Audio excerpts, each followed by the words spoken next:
Assalamualaikum warahmatullahi wabarakatuh. Innal hamdalillah wassalatu wassalamu ala Rasulillah wa ala alihi wa sahbihi wa man tabi'ahum bi ihsan ila yaumil qiyamah. Tentunya kita senantiasa bersyukur kepada Allah atas seluruh nikmat yang Allah berikan kepada kita. Terutama yang sangat kita syukuri pada kesempatan siang kali ini adalah Allah itu adalah Al-Wadud. Allah itu adalah Maha Cinta. Karena konsekuensi dari maha cintanya Allah yang menjadikan kita berkumpul. Kita menjadi saksi dan kita menjadi tamu undangan untuk menyaksikan sebuah pernikahan. Dan itulah yang menjadikan kita bersyukur kepadanya. Allah bukan hanya maha besar, tetapi Allah memiliki sifat maha cinta kepada setiap makhluknya. Dari maha cintanya Allah, terdapatlah syariat pernikahan yang kita hadir pada kesempatan siang kali ini. Maka sesungguhnya pernikahan itu, Ananda Ustadz Luqmanul Hakim, pernikahan itu bukan sesuatu yang sepele, tapi pernikahan itu merupakan sesuatu yang besar pada kehidupan manusia.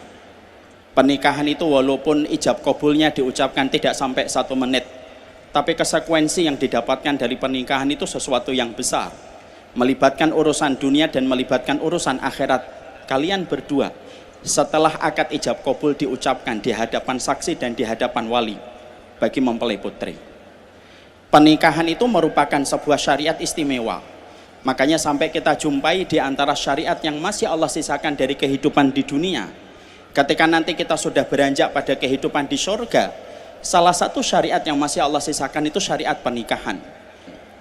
Allah mengatakan kepada kita di dalam salah satu ayatnya, walahum fiha azwajum mutahharah. Sesungguhnya setiap orang ketika mereka di surga tidak ada yang sendirian. Allah tidak biarkan seseorang itu kesepian di dalam kehidupan surga, kecuali Allah pertemukan mereka dengan pasangan-pasangan yang sesuai dengan keimanan mereka. Allah nikahkan mereka dalam kehidupan di surga untuk memberi arti kepada kita. Pernikahan itu bukan sesuatu yang sepele, tapi pernikahan itu sesuatu yang besar. Sebagian ulama ada yang mengatakan bahwasanya Ibunda Maryam bintu Imran, ketika beliau pada kehidupan di dunia melewati ujian dan beliau tidak menikah, punya anak tapi tidak pernah disentuh laki-laki, maka ketika beliau ditetapkan menjadi salah satu wanita di surga, maka sesungguhnya Ibunda Maryam pun tidak ditinggalkan sendirian. Maka sesungguhnya Ibunda Maryam pun menikah dalam kehidupan kelak beliau di surga. Dan sebagian di antara para ulama itu mengatakan Ibunda Maryam akan menikah. Dan siapakah laki-laki yang sepadan dengan imannya Ibunda Maryam ketika menikah di surga? Sebagian ulama itu mengatakan Rasulullah akan menikah dengan Ibunda Maryam bintu Imran untuk memberi arti pada kehidupan kita. Kalau bukan pernikahan itu merupakan sesuatu yang istimewa, tidak mungkin pernikahan itu diselenggarakan bukan hanya di Solo tetapi diselenggarakan di surga. Makanya kita mendapati dalam satu hadis yang panjang riwayat Barra' bin Azib, ada sebuah hadis yang panjang yang membuat kita merenung bahwasanya manusia itu ketika mereka telah meninggal dunia, bermalam yang pertama ketika mereka itu di alam barzah, lalu ketika malaikat Munkar dan Nakir datang untuk memberikan ujian kepada setiap orang ketika mereka bermalam yang pertama di dalam kuburnya, lalu ketika orang tersebut mampu menjawab satu persatu fitnah yang disampaikan oleh malaikat Munkar dan Nakir, lalu akhirnya Allah itu berfirman, shadaqa abdi, hambaku ini telah benar, imannya telah jujur, mampu menjawab setiap pertanyaan yang dikemukakan oleh malaikat Munkar dan Nakir, maka dibukakan pintu antara dirinya dengan surga. Lalu didatangi kepadanya seseorang yang rupawan yang merupakan perwujudan dari amal salih. Tapi tahukah kita apa teriakan penduduk barzah ketika mereka itu pertama kali telah menyelesaikan ujian dari malaikat Munkar dan Nakir? Setiap ruh ketika mereka di alam barzah, ternyata setiap roh itu mengatakan, ya Rabbi aqimis sa'ah hatta arji ila ahli. Ya Allah, tolong segerakan hari kiamat supaya aku lekas berjumpa dengan keluargaku, supaya aku lekas berjumpa dengan istriku, supaya aku cepat bertemu dengan suamiku, dan supaya aku berjumpa kembali dengan orang tuaku, untuk memberi kembali arti penegasan pada kehidupan kita. Sampai memori yang tidak pernah bisa hilang itu memori kita bersama keluarga. Dan itu dimulai dalam syariat pernikahan. Inilah yang menjadikan kita akhirnya paham bahwasanya pernikahan itu memberikan kualitas besar pada kehidupan manusia. Makanya kalau kita mentadaburi surat Al-Furqan 74, kita akan mendapati manusia itu tidak akan bisa mencapai puncak kualitas hidupnya sampai mereka menikah.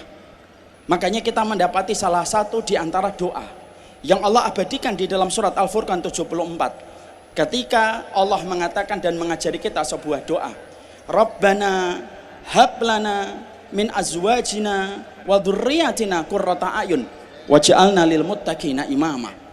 Ya Allah, berikanlah kami anugerah pasangan dan anak yang menjadi qurrata ayun, yang menenangkan hati kami, dan jadikanlah kami pemimpin orang yang bertakwa. Dan Imam Ibnu Katsir mengatakan kepada kita, Ustadz Luqmanul Hakim, kapan seseorang itu akan mencapai derajatnya yang paling tinggi menjadi pemimpin orang yang bertakwa? Kalau dia mendapatkan pasangan yang memberikan kepadanya ketenangan qurrata ayun, maka disitulah dia akan mendapatkan kualitas dalam hidupnya. Inilah yang menjadikan kita paham, ternyata pernikahan sesuatu yang besar. Makanya sampai Imam Ibnu Katsir itu mengatakan kepada kita, lam ara al mutahabaini mislan nikah. Aku tidak pernah menjumpai persahabatan melebihi persahabatan yang paling besar antara suami istri. Karena ternyata sesungguhnya pernikahan memberikan ruang kepada kita bahwasanya kita akan mendapatkan sahabat terbaik yang menjadi partner pada kehidupan dunia dan akhirat kita ketika kita melewati sebuah pernikahan. Tapi ingat, Ustadz Luqmanul Hakim, pernikahan selain karena dia merupakan urusan yang besar, kita juga harus paham bahwasanya pernikahan itu terkadang sebagaimana bunga mawar yang terkadang tampak begitu indah pesonanya, tapi kita terkadang lupa dengan durinya. Terkadang pernikahan itu sebagaimana permukaan air laut yang begitu indah, permukaan air laut memantulkan cahaya pada langit, tapi ternyata kita lupa bahwasanya di permukaan air laut itu ada sebuah karang yang siap merobek perjalanan kehidupan kebersamaan kita. Banyak orang yang terkadang mereka menikah fokus kepada pesona mawarnya tetapi lupa kepada durinya. Banyak orang di dalam pernikahan fokus kepada indahnya permukaan air laut dengan angin yang sepoi-sepoi, tapi lupa dengan karangnya. Maka inilah yang menjadikan kita paham kenapa pernikahan itu membutuhkan nasihat, kenapa pernikahan itu membutuhkan ilmu yang kita butuhkan di dalam kehidupan kebersamaan. Karena sekali lagi, tanpa ilmu pernikahan itu hanya meninggalkan luka di tangan kita ketika tertancap dengan duri. Karena dengan tanpa ilmu, pernikahan itu hanyalah karang yang siap merobek kebersamaan ketika kita telah melangsungkan kebersamaan di dalam sebuah akad pernikahan yang telah kita lewati. Makanya maaf Ustadz Luqman dan Ananda Fatimah, tidak ada senioritas dalam pernikahan. Ada orang yang nikah 5 tahun pertama, belum tentu 10 tahun berikutnya dia selamat. Ada orang yang nikah 10 tahun pertama dia selamat, belum tentu 15 tahun kemudian mereka itu akan selamat. Ada orang yang nikah sudah 25 tahun, belum tentu 30 tahun berikutnya dia akan selamat. Karena pada dasarnya setiap waktu duri itu tetap selalu ada. Karang itu selalu membayangi di dalam setiap kebersamaan ketika orang itu di dalam pernikahan. Ada 5 akhi Luqman dalam pernikahan yang antum harus paham. 1, pernikahan itu hadirkan Allah yang pertama menjadi tujuan. Pernikahan kalau hanya berdasarkan kepada cinta, cinta itu bisa hilang disebabkan karena kekecewaan. Kalau pernikahan hari ini dikonsepkan sebagaimana drama Korea, harus berdasarkan kepada kasih sayang itu bisa menipis disebabkan berbagai macam ketidakcocokan kita dalam kehidupan. Maaf akhi Luqman, antum ini laki-laki, panjang logikanya, pendek perasaannya. Perempuan Fatimah Az-Zahra, bagaimanapun solihahnya seorang Fatimah Az-Zahra, dia tetap wanita, panjang perasaannya, pendek logikanya. Kalau kita mengandalkan logika kita yang panjang, istri kita mengandalkan perasaannya yang panjang untuk ketemu dengan kita, lalu lahir dari karakter yang berbeda, memiliki keluarga yang berbeda, pendidikan yang berbeda, lalu di dalam pernikahan hanya mengandalkan kata-kata cinta, maaf. Saya khawatir. Cinta ini ketika menipis tidak ada yang menambahkan. Kasih sayang ketika berkurang tidak ada yang menambahkan pula. Karena sekali lagi cinta itu miliknya Allah. Kenapa ada syariat menikah itu adalah sholat sunnah 2 rakaat dan doa? Imam Nawawi mengatakan untuk memberikan pelajaran semenjak hari pertama kita menikah. Sesungguhnya semua itu miliknya Allah dan siapapun yang menikah karena Allah, kalaupun nanti menemukan kekecewaan, Allah yang menyembuhkan. Kalau cintanya lagi berkurang, Allah yang menebalkan. Kalau sayangnya sedang menipis, Allah yang akan menambahkan rasa cinta itu. Sehingga logika antum yang panjang akan ketemu dengan perasaannya yang panjang, dan itu yang akan menjadi miliknya Allah untuk mengatur secara yang terbaik. Yang kedua, akhi Luqman, jadilah laki-laki yang gampang ngasih ridho sama suami istri. Syekh Utsaimin mengatakan kepada kita sebuah nasihat, jadi laki-laki itu simple, jangan pelit ngasih ridho kepada istri. Apakah kita ridho istri kita yang melahirkan anak kita, yang akan menjadi ibu anak kita, lalu mendapatkan neraka gara-gara kita menjadi laki-laki itu pelit ngasih ridho? Hanya karena satu kecewa kita tidak ngasih ridho, hanya karena kemarahan sesaat kita tidak ngasih kepadanya ridho, hanya karena satu perkara yang tidak sama kita tidak memberikan keridhaan. Jangan. Perempuan hari ini mereka sedih bukan karena kurangnya harta, bukan karena kurangnya fasilitas yang mereka dapatkan dari suaminya, tapi mereka itu mendapatkan banyak tekanan dalam hidup karena satu, suaminya itu laki-laki yang pelit memberikan ridho. Makanya jadilah laki-laki itu simple, gampang ngasih ridho kepada istri. Kalaupun marah, validasi kemarahan. Kalaupun kecewa, validasi kekecewaan. Tapi ridho tetap kita berikan. Saya ingat kepada kisah yang disampaikan oleh Syekh Shalih Al-Munajjid, hafizahullah ta'ala. Ada perempuan datang kepada Syekh Shalih Al-Munajjid. Mungkin antum pernah mendengar videonya. Perempuan ini lalu berkata kepada Syekh Shalih Al-Munajjid, wahai Syekh, saya punya anak 2. Yang satu nakalnya luar biasa. Yang kedua taatnya, diemnya, patuhnya sama saya itu luar biasa. Saya Shalih lalu bertanya, ma huwa soal? Pertanyaannya apa? Lalu perempuan ini sebagai orang awam bertanya sederhana kepada Syekh Shalih Al-Munajjid. Pertanyaan saya satu, kenapa anak saya lahir dari rahim yang sama, suami yang sama, tapi memiliki karakter yang berbeda? Ustaz Luqman tahu jawaban dari Syekh Shalih Al-Munajjid? Syekh Shalih Al-Munajjid lalu berkata, saya boleh bertanya pribadi sama yang bertanya ini? Silahkan Syekh.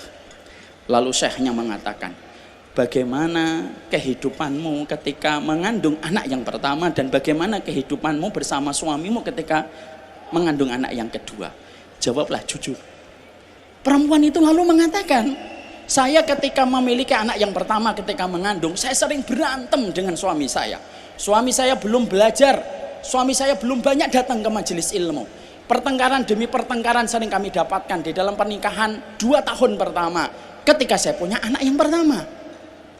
Lalu saya memiliki anak yang kedua. Anak yang kedua itu lahir setelah proses pernikahan kami berjalan 5 tahun. Saya sudah mengetahui ilmu, suami saya sudah dewasa untuk datang ke majelis ilmu, dan akhirnya pertengkaran-pertengkaran itu jarang kami lakukan dan jarang kami lewati.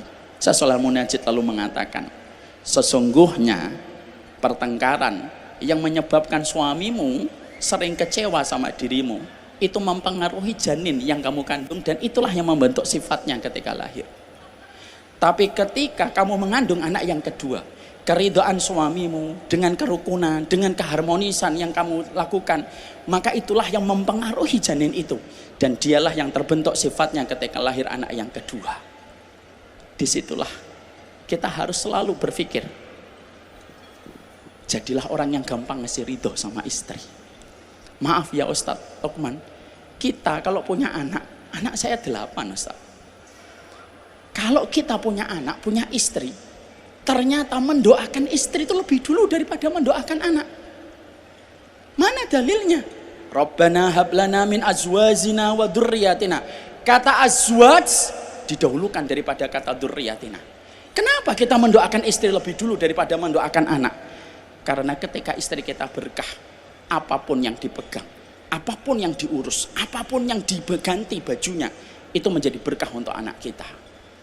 Antum boleh lebih pintar daripada istri, tapi antum tetap harus memiliki sebuah sifat dermawan dalam ngasih ridho kepada istri.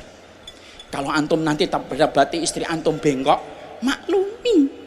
Karena sesungguhnya indahnya perempuan itu karena bengkoknya, kata Imam Ahmad. Bukankah korden itu kalau lurus itu tidak indah? Tapi justru karena bengkok, akhirnya itu tampak indah. Maka jadilah orang yang gampang memberikan ridho kepada istri. Puncak tertinggi seorang wanita itu sederhana. Puncak tertinggi seorang wanita itu adalah bukan ketika kamu sholat tahajud, bukan pula ketika engkau banyak melaksanakan puasa. Tapi puncak tertinggi seorang wanita kalau dia telah menjadi seorang istri itu apa? Allati tasurruna idza nadhara ilaiha. Yang wajahnya itu menyenangkan untuk suaminya ketika suami itu memandang kepadanya. Ustadzah Fatimah Zahra, banyak akhwat hari ini hafal Al-Quran, hafal hadis, tapi belum tentu wajahnya menyenangkan untuk suami. Makanya puncak tertinggi dan jihad tertinggi seorang wanita ketika dia menyenangkan suaminya ketika dipandang. Satu senyuman yang kamu berikan kepada suamimu Ustadz Luqmanul Hakim ini nanti ketika sudah pindah ke rumah, bisa jadi satu senyuman memadamkan 1000 kemaksiatan di luar rumah. Puncak tertinggi adalah mendapatkan ridho. Ustadzah Fatimah Az-Zahra, jangan pernah lupa selalu tersenyum. Senyuman itulah yang akan memadamkan fitnah bagi kehidupan laki-laki. Banyak laki-laki hari ini terjerembab pada fitnah disebabkan wanitanya tidak mau tersenyum dan menyenangkan untuk suaminya. Maka itu nasihat yang kedua. Nasihat yang ketiga, Ustadz Luqman sama Ustadzah Fatimah Zahra, lihatlah Ustadz Bambang, lihatlah kepada beliau. Beliau semakin sepuh, ubannya kelihatan, kerut wajahnya sudah mulai ada. Jadikanlah pernikahan ini hadiah terindah untuk orang tua kalian. Banyak ikhwan, banyak saudara kita kalau nikah pisah sama orang tuanya jauh. Padahal keberkahan dalam arti sebuah rumah tangga itu simpel. Ketika engkau memperlakukan istimewa kepada orang tuamu, jadilah engkau anak bagi Ustadz Bambang. Jadilah Fatimah Az-Zahra ini anak terbaik untuk Pak Lubis. Karena pada dasarnya pernikahan itu harusnya tidak hanya memberikan sukacita pada hati antum. Harusnya pernikahan itu memberikan hadiah untuk Pak Bambang dan Pak Roni. Jadikanlah mereka orang tua yang bahagia di masa senja. Dengan melihat bagaimana kalian itu memperlakukan orang tua kalian di dalam pernikahan. Ustadzah Fatimah Az-Zahra, jangan cemburu sama ibu kandungnya dan jangan cemburu sama ibu mertuanya. Cintanya Ustadz Luqman kepada ibu kandungnya tidak akan pernah sama dengan cintanya dia kepada istrinya. Cinta dia kepada istri adalah cinta rahmat. Cinta dia kepada seorang ibu adalah cinta khidmah. Perlakukanlah mereka dengan mulia. Ustadz Luqman, kalau antum perlakukan Ustadz Bambang, Pak Lubis dengan cara yang baik, demi Allah, anak antum dicetak oleh Allah persis sebagaimana antum memperlakukan orang tua antum. Wahab bin Munabih mengatakan, man waqara walidayhi razaqahullahu waladan yuwakkiruhu, wa man lam yuwakkir walidayhi razaqahullahu waladan lam yuwakkiruhu. Siapapun anak yang menghormati orang tuanya, mengistimewakan orang tuanya, baik sebelum menikah pun sesudah menikah, demi Allah, Allah akan memberikan kepadanya anak yang akan mengistimewakan dirinya sebagaimana dulu mereka mengistimewakan orang tua. Tapi siapapun anak yang mereka itu durhaka kepada orang tuanya, tidak memprioritaskan orang tuanya, demi Allah, Allah akan memberikan kepadanya seorang anak yang durhaka kepadanya persis sebagaimana orang tuanya dulu durhaka kepada orang tuanya. Kalau antum selalu memberikan perhatian sama orang tuamu, demi Allah, anak antum akan perhatian.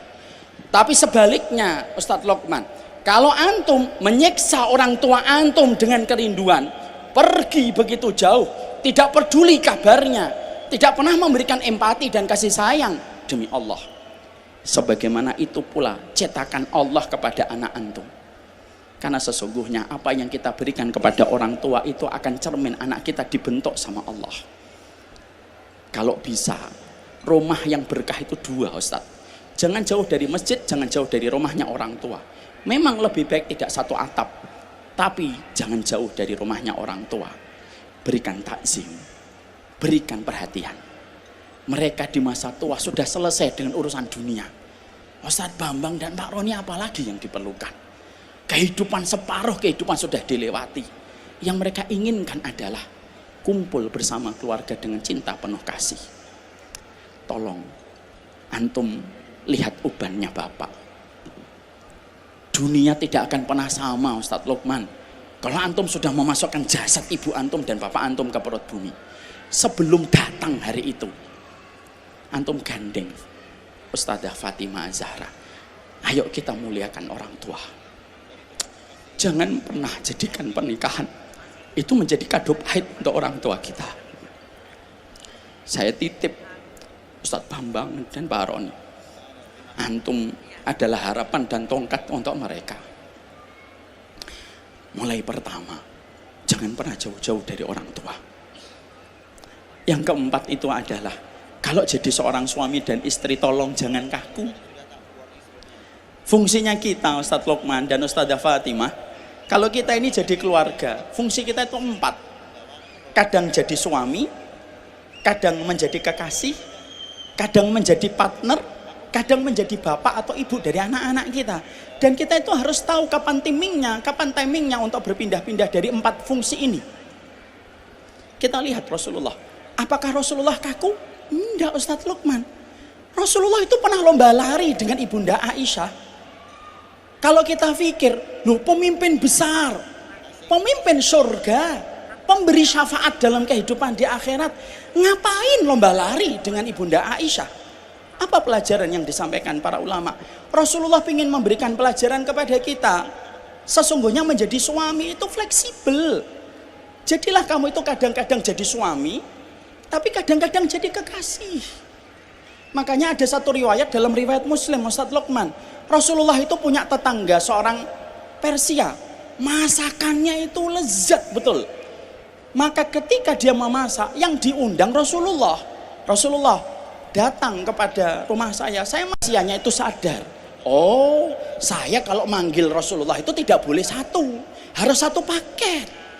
Lalu akhirnya tetangga Persia itu datang kepada Rasulullah dan mengatakan, ya Rasulullah, saya undang engkau dan Aisyah ya Rasulullah. Ketika Rasulullah mendengar kata Aisyah juga diundang, maka pada saat itu Rasulullah mengatakan, saya akan datang. Apa yang diajarkan Rasulullah kepada kita dalam hadis itu, Ustadz Lukman? Makan itu penting, Ustadz Lukman. Tapi makan sama siapa itu lebih penting. Dan itu sama istri antum. Makanya Rasulullah pernah merobek-robek tirai yang ada gambar makhluk hidupnya. Rasulullah jadi seorang suami. Tapi Rasulullah pernah makan di tetangga Persianya. Rasulullah jadi kekasih. Rasulullah pernah mendengar 11 curhatan seorang suami versinya Aisyah kepada Rasulullah. Rasulullah itu jadi partner. Dan Rasulullah pernah memberitahukan kepada Amr bin Salamah, kul biyaminika, makan dengan tangan kananmu, ambil yang paling dekat. Rasulullah menjadi bapak dari anak-anaknya. Makanya maaf ya Ustadz Lukman, antum harus tahu kapan jadi suami, kapan jadi kekasih, kapan menjadi partner. Kadang-kadang banyak pernikahan hilang sakinahnya karena kadang-kadang kita terlalu kaku. Kalau satu waktu istri antum Ustadzah Fatimah mengatakan, Bi, makan di luar yuk Bi, jangan dikeluarkan dalil. Apa makan di luar? Nggak pantas ini kita keluarga Ustadz ini. Nggak usah gitu. Ayo makan di mana? Selama tempatnya menjaga marwah kamu dan kehormatan kamu, ayo kita makan di situ. Pada saat itu kita menjadi kekasih untuk istri kita. Jangan terlalu kaku, Ustadz. Kadang-kadang pernikahan itu kalau terlalu kaku bisa menghilangkan pertolongan. Solih saja tidak cukup, Ustadz. Zaid bin Harisah dengan Zainab itu apa kurangnya dalam iman? Tapi mereka pisah, Ustadz. Di situ memberikan pelajaran. Ada banyak keterampilan yang harus kita pahami dalam pernikahan. Salah satunya, kapan jadi kekasih, kapan jadi partner, kapan jadi suami, kapan jadi bapak dari anak-anak kita. Dan istri antum juga begitu. Yang kelima, terakhir. Ini sebenarnya masih ada 60 poin Ustaz, tapi saya nggak menyampaikan 60 poin. Rasulullah pernah safar sama para sahabat. Lalu onta yang dinaiki oleh Rasulullah itu tiba-tiba tertahan di pinggir kota Makkah. Para sahabat turun, lalu mencoba mendorong itu onta itu. Tapi ontanya tidak mau gerak. Lalu akhirnya para sahabat itu sedikit emosi mereka, mau dipukul itu ontanya. Lalu Rasulullah bersabda, la habasatha kama habasatha al-fil. Ada yang menahan onta ini sebagaimana dulu gajah tertahan di tempat ini. Ada sebuah syarah yang bagus sekali dari yang salah itu. Para ulama itu mengatakan Rasulullah sama hewan aja tahu karakternya. Dan Rasulullah itu memperlakukan sesuai karakternya. Maka kata para ulama pakai kias aula. Para ulama lalu mengatakan, loh kalau sama unta aja kamu harus tahu karakternya. Kalau kamu tidak tahu karakternya binatang, binatang mati di kandang. Maka kalau kamu sama binatang kamu harus tahu karakternya, sama istrimu dan suamimu kamu harus paham karakternya. Nanti menikah. Mari kita contoh Surah Al-Qadhi. Surah Al-Qadhi itu hakim pada zaman Ali bin Abi Thalib. Ketika ditanya sama Imam Asy-Sya'bi, antum tahu Imam Asy-Sya'bi salah satu ulama besar dalam kalangan tabi'in, tanya sama Surah Al-Qadhi, gimana pernikahan kamu? Surah Al-Qadhi mengatakan, saya 20 tahun nikah tidak pernah bertengkar. Saya itu Masya Allah kagum banget, 20 tahun nikah tidak pernah bertengkar sama sekali. Imam Asy-Sya'bi lalu tanya, gimana kok bisa semacam itu? Perhatikan bagaimana rute yang disampaikan oleh Surah Al-Qadhi. Saya ketika menikah, maka pertama kali yang saya lakukan setelah akad, saya datangin istri saya untuk melaksanakan sholat 2 rakaat. Maka setelah sholat 2 rakaat, sebelum saya cium keningnya, tiba-tiba istriku berkata, jangan cium keningku dulu. Aku pengen tahu apa yang kamu sukai, apa yang tidak kamu sukai, karaktermu kayak apa, sifatmu kayak apa yang kamu inginkan dari diriku. Sampaikan dulu semuanya. Setelah itu nanti kamu sampaikan, kamu cium keningku dan berdoalah atas apa yang aku kepahami dari dirimu. Lalu Surah Al-Qadhi menceritakan, aku tidak suka kalau kamu tidak taat sama bapak dan ibumu. Aku tidak suka kalau kamu tidak hormat kepada bapak dan ibuku, dan banyak yang dijelaskan yang lainnya. Maka pada saat itulah Masya Allah, akhirnya pernikahan mereka itu bertahan sampai lama hingga mereka meninggal dunia. 20 tahun sampai meninggal istrinya tidak pernah terjadi pertengkaran. Inilah pentingnya nanti antum tanya setelah nanti malam yang pertama, adakan raker dulu, rapat kerja, duduk. Kamu ini sifatnya apa? Introvert atau ekstrovert? Saya introvert. Oke. Kalau dia introvert, berarti antum tahu energi sosialnya tidak banyak. Jangan paksa untuk keluar-keluar terus. Dan antum tidak boleh mengatakan temenin saya tuh pintu surgamu. Nah, ini dalil tidak pada tempatnya. Dia introvert, berarti antum paham harus banyak di rumah. Kalau dia ekstrovert, energi sosialnya besar, antum temenin dia kemanapun. Antum pahami juga tangki kasih sayangnya, love language-nya Ustadz Lokman. Love language itu orang beda-beda. Ada yang pujian, word of affirmation. Ada yang kedua physical touch, sentuhan. Ada yang ketiga gift, dikasih hadiah. Ada yang keempat, yaitu service, dikasih service. Yang kelima, quality time, yaitu kualitas waktu bersamanya. Ini tiap orang beda-beda. Kalau saya nggak suka dipuji sama istri, sukanya apa? Diservis. Mau pergi ngajar, disiapkan tasnya, itu saya suka. Love language dan tangki kasih sayang saya itu besar. Love language istri kita harus paham. Kalau nanti ternyata love language-nya istri antum ternyata adalah word of affirmation, antum harus sering muji. Kalau ternyata dia itu adalah orangnya quality time, antum berikan waktu istimewa untuknya. Supaya dalam pernikahan itu, memahami karakter itu bisa menurunkan pertolongan. Masih banyak lagi Ustadz Lokman, tapi saya yakin Ustadz Bambang nanti akan menyampaikan kepada antum banyak hal. Tapi setidaknya 5 perkara inilah yang selalu kita pegang. Doakan pernikahan kami dalam kondisi yang baik. Saya mendoakan antum selalu diberkahi oleh Allah. Barakallahu laka wa baraka alaika wa jama'a bainakuma fi khairin. Wassallallahu ala nabiyina Muhammad walhamdulillahi rabbil alamin. Assalamualaikum warahmatullahi wabarakatuh.